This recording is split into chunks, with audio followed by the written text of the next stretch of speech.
Good morning everyone, it's Graham from Lakeside, and I thought I'd just do a very quick video of the Legend 2 camera which I showed you the other day, which you can see is now mounted on a truck, and I've got the Class 24 sitting behind it. And what I thought I'd do is to solve two problems actually, is to show you what the quality is like, and I haven't actually seen it on the track really. So it'd be news for both you and me. I would show you it moving around on the new TMD area, because it's quite a good exercise. It's going to show what it's like as regards to track and how it performs. And also the other thing is that I've not seen this area obviously from a track cam, so I want to see that too. So my plan is to take it out from the shed.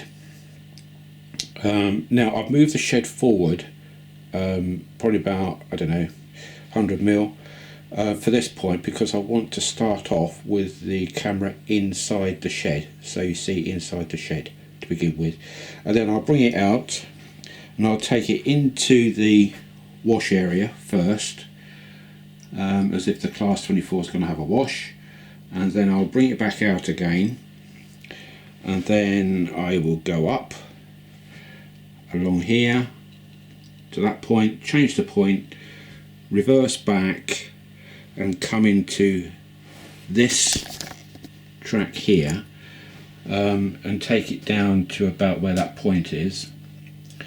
I will then bring out the Class 60 and bring her up to here, bring her back down to that point, and then again take her. Actually, what I would do, I would take the deltic off, and then I'll bring her into the fielding stage.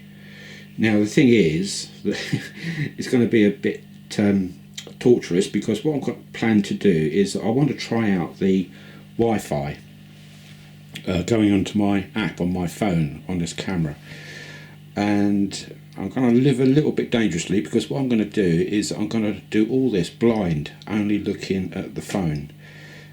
So I should be hiding underneath at the back there on the floor, and I shall operate it all from my ECOS here, but obviously the ECOS will be on the floor, and I will do it all from here. So I've got all my locos there, which have been on the track at the TMD, so I'll be able to operate and pick out which loco I want from here, and then changing the points.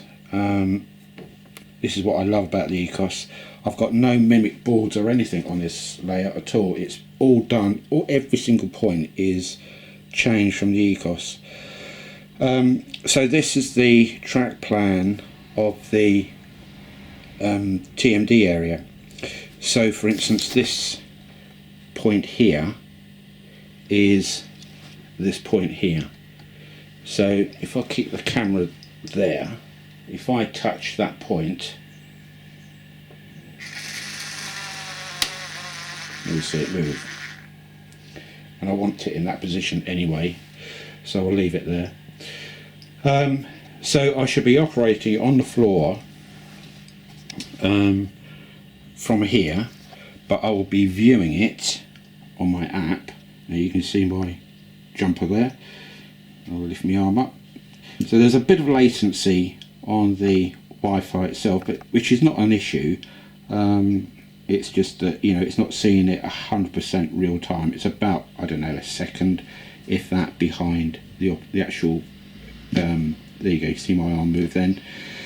So it's about a second behind what's actually happening. Again, you know, it's not an issue. I can allow for that. So I should be viewing it on here. Hopefully I won't be crashing into buffers and other locos, etc. But we'll see on that. I just want to try as an experiment, just for a bit of fun, really.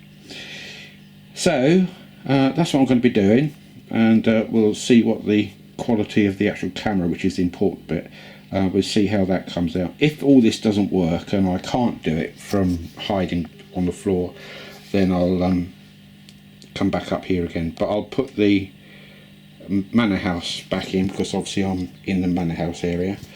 I'll put the manor house back in, and we'll see what it looks like. Okay, so let's give it a go. Okay, so see you in a minute.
Right, hi again. Well, hopefully you enjoyed that little demo. I certainly did. It was great fun to do. Really enjoyed that. And it's really now bringing home to me the advantages of having this. It's the playability of it, of changing points, bringing locos around, bringing them back again, and just moving things around, which I haven't got on the main layout over here. It's obviously just a roundy type thing. But this brings a whole new aspect to it, and it's a fantastic little play area for me. As well as being, you know, I should really have a TMD on Lakeside, and now I've got it, I can work on it to my heart's content and build it up with scenics and detailing. As regards to camera, I've got a few settings I think I'll change on it, but generally speaking, I'm happy. The buttons on here, really, once you've pressed it in the on position, everything else can be done from the app. So recording you can do from the app. You don't have to, you know, press the record button then start doing what you want. You can press the record button whenever you want from the app, which is really handy, which obviously I couldn't do from when doing using the Mobius. So I think that's performed very well, but I say I need to do a few little tweaks I think on the settings, but I can do that now. Now I know what I'm looking for, I can tweak the settings. So yeah, that's about it I think. Oh, thank you Bob and a couple of other people for pointing out about the tank wagons here, that they can rest in this particular siding here. I was a bit concerned that they were going to be staying over on this track here, but no, there's no issue with them being in this area, because they can be pumped from that position into those tanks, so that's going to be great. The shunter can come in, dump its 3 wagons there, and then toddle off again, leaving them to be pumped out. So thank you very much people for suggesting that. That was something which I would like to have done, but I didn't think was the right thing to do. But no, that's okay to do that apparently. So that's where they're staying, and even if it isn't the right thing to do, that's where they're staying. End of. Good, right, so that's it now till Christmas I think. Next thing to look out for is obviously the Christmas video, which I can now start. So I will speak to you again soon. So bye for now, and hope you've enjoyed this. Bye.